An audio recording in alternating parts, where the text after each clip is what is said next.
the conclusion. Now, a lot of us use Facebook nowadays, and there's a button on Facebook that's called the share button. And a lot of us know what that is, and for those who don't, for the few people in this room who might not play Facebook, what the share button does is that when you like something, you see it on someone else's page and you like it. Well, then if you click share, you take it from their page and you put it on your page so that all your friends can see it. So you're sharing it with your friends or your group of community. Now, just the other day, I saw a couple shared posts that I want to share with you guys.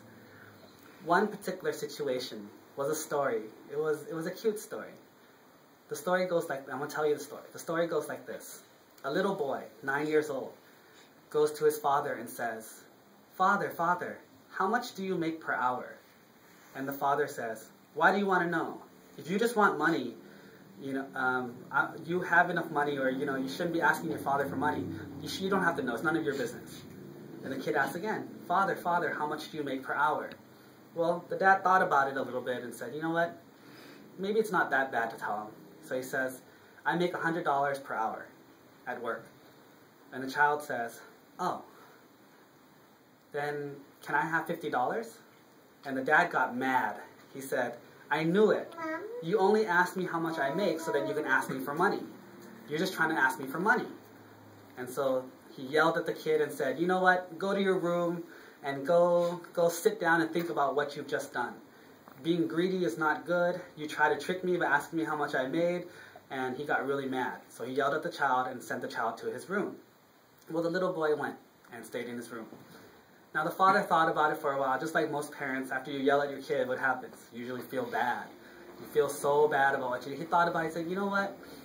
Maybe he really needed the money." And also, he started thinking about it. This kid, he never asked for money. So maybe this time is a special time. Maybe he really needed it.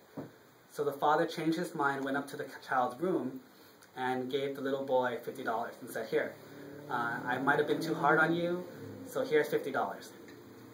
The child got so excited and happy. He started smiling and was very excited. He reached underneath his pillow and pulled out a bunch of crumpled bills, like some money that he had already. Now the father got mad again. He got mad again. He says, "You already had $50 and you asked me for another $50? He got really mad. So he yelled at the child again. Well, after he yelled at the child, the little boy looked at his father and said, the father said, "Why did you ask me for money if you already had money?" And he got really mad. Well, the little boy said, "Well, I had money, but I didn't have enough." And the little boy put all the money in his hands and he gave it to his father and said, "Here's $100, Dad. Tomorrow, I want to buy 1 hour of your time so that you can come home from work early and we can spend 1 hour together for dinner."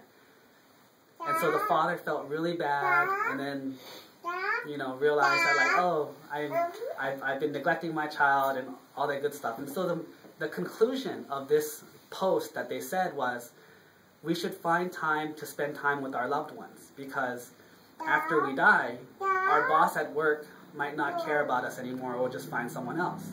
But the people that we love will miss us forever. And so we should spend a lot of time with the people that we love.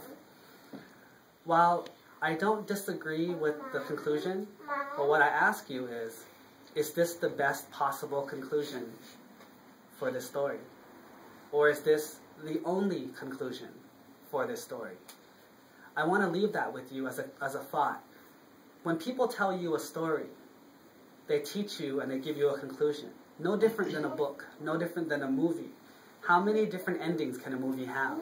Some movies, they play with your mind and they give you multiple endings. Some books have many, many endings. And so it is your job as someone who has a brain, a mind, wisdom, to think about it. Should I listen to this conclusion? Or what conclusion should I take from this story? What should I learn from this? Should I learn what they tell me? Or what should I learn? Or can I make my own lesson? For example, another story that came up was that some people showed clips of people slaughtering animals, the way they kill animals for food. And at the end of the clip, they said, in that case, everyone should be a vegetarian. Is this the best possible conclusion for this story? Is this the best response to what we see? And that is what we have to learn. is what other conclusions can we take? What conclusion will teach us the most? What conclusion will be the most benefit and leave the least amount of harm? That is our job. It is not our job to just listen. It is our job to listen and think. Do not just accept what you see because you are told. Do not just accept what you hear because the person told you has read before, or has come before, or because they are a teacher. Listen to what they say and think for yourself. This is what the Buddha taught in the Kalama Sutra, and this is what we all should practice as Buddhists, as humans, and as adults. นะก็ขออนุโมทนาทุกท่านนะ